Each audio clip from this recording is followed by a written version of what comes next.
A new set of welfare changes is being rolled out, with the government saying the aim is to help more sick and disabled people move closer to work, while also reducing long-term benefit spending. The reforms came into force on the 6th of April and were presented as part of a wider push to remove what ministers describe as barriers that discourage people from trying employment. The government said the package could save taxpayers almost £1 billion. One of the biggest changes is to the universal credit health element for new claimants.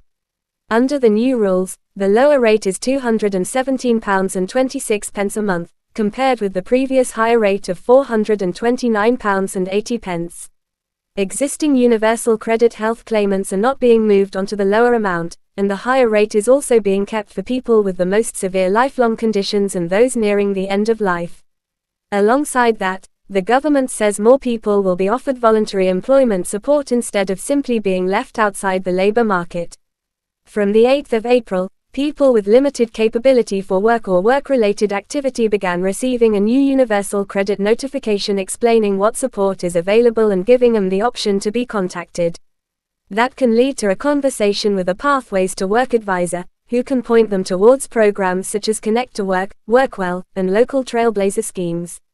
The wider plan also includes a £3.5 billion employment support package. The government says 65,000 people with limited capability for work and work-related activity had already taken up the offer of tailored help since March 2025, and that the Connect to Work program is expected to support 300,000 people over 5 years, while WorkWell is expected to help another 250,000 stay in or return to work. At the same time, ministers are presenting the reforms as part of a broader rebalancing of universal credit. The official announcement says almost 4 million households on the standard rate of universal credit will receive a cash boost worth about £295 extra this year for a single person aged 25 or over. The monthly standard allowance rates from April 2026 are £338.58 for a single person under 25, £424.90 for a single person aged 25 or over, £528.34 for a couple under 25, and £666.97 for a couple where one or both partners are 25 or over.